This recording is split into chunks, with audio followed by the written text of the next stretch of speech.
Please be seated. Before our speaker comes up this morning, I would like to invite a young man, Danny, to just come up briefly to share his testimony. Over to you, Danny. Let's give him a hand. Hi, everybody. Hi. Wow, you're beautiful from here, really. So, I want to share with you a part of my life,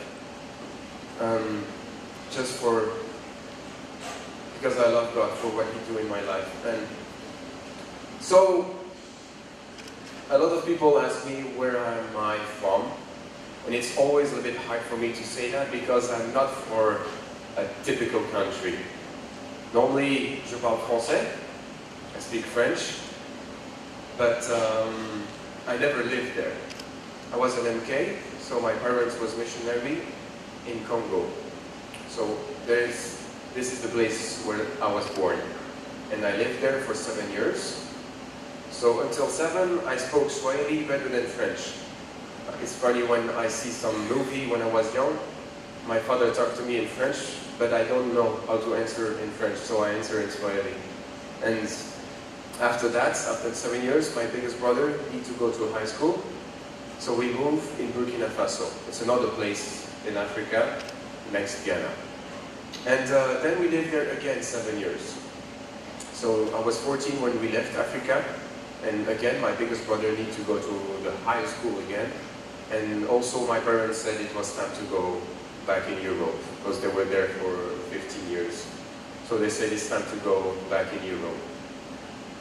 And that was one of the difficult part of my life, because when you grow up in an African culture, you have a way to talk, you wear different clothes, you joke differently,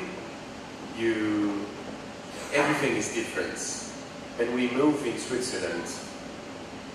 And Switzerland culture is really, really different from African culture. And it was a big shock for all the family. And it was really hard for me because I lose all my friends.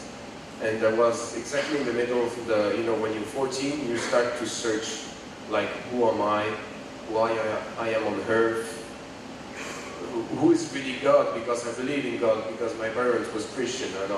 I know God, I know Jesus. Jesus is dead for me on the cross, but I never take it really for me.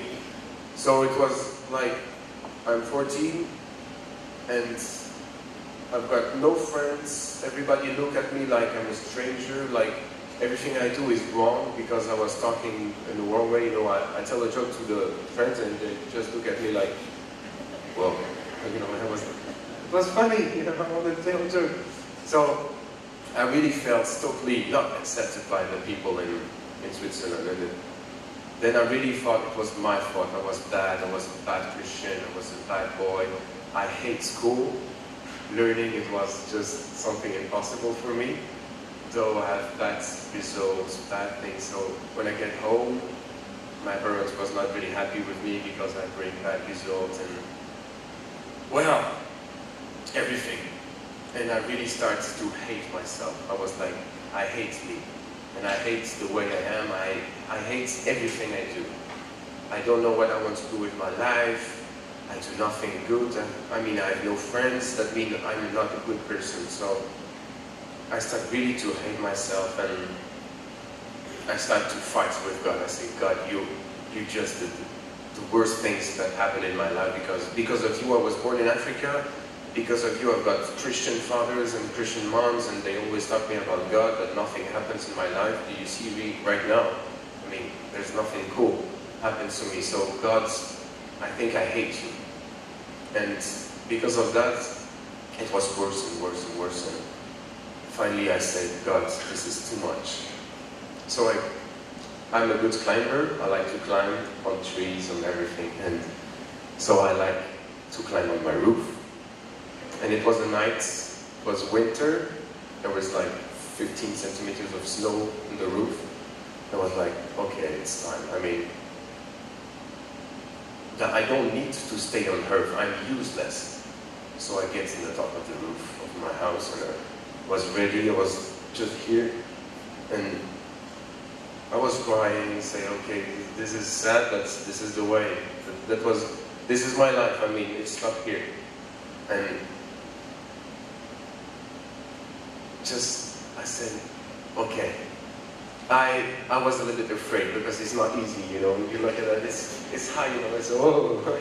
So I said, okay, maybe I will not do it tonight, but Lord, I give you 1 week. I mean, this is your last chance to do something with my life. I give you my life. Take it. If you want to do something, you've got 1 week. You know, 1 week if you want. And I started to cry again on the roof, and I prayed to God, okay, now you are Jesus. You are God, the King of Kings, and I know that you built all the earth and everything is on it. So I think that you can do something with my life. And it was not like a big thunder and a storm coming down on the earth and, Daniel, I love you. No, nothing happened really like that. But I just feel peace. I was like, okay, I'm feeling a little bit better now. Nothing really big happened, but I feel just that peace. I think that all of you one day feel that peace, you know, that, wow, just, you're okay. So I can get to bed. And I think that was 4 days later. My biggest, not my biggest, but just my big brother, because I've got 3 brothers. So my big brother asked me to come in, I don't know if you know Metro Ministries, but it's I think that's it's a lot of volunteer, especially young people, and you get in the city and you play with children and you share the love of God also. And it's always poor people or poor the children who are really violent or with bad past. So I started to play with the children and I really liked them, and I thought I started to really love them, and I see that I can bring love, and the children really start to like me. And when I start to come with them, they running in my arms, and was, wow, those children like me. I mean, there is people on that earth that love me, and I don't deserve it. I mean, 2 weeks ago I was nearly killed myself, and now I see children love me, and they didn't know even nothing about me. So I start to feel love, and the more I was sharing, the more I was giving. It cost me a lot because all my Saturday I go in the city all day, and it was really exhausting. But the more I gave, the more I received.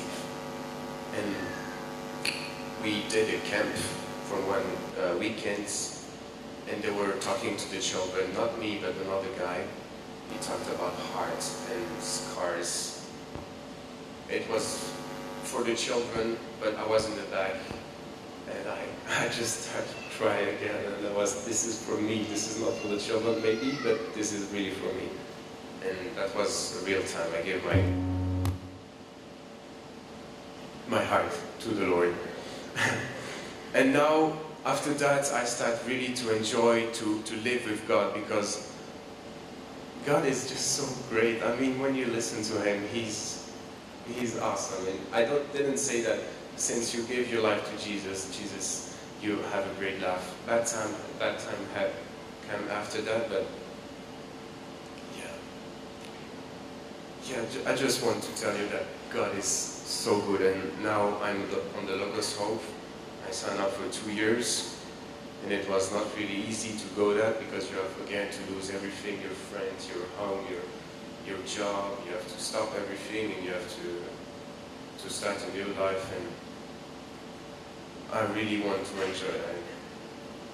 I want to say that, yeah, God has done a great thing in my life, and just because I'm standing right now in front of me, it's a miracle, because I shouldn't be here. So if you see me right now, it's just because of God. Thank you very much.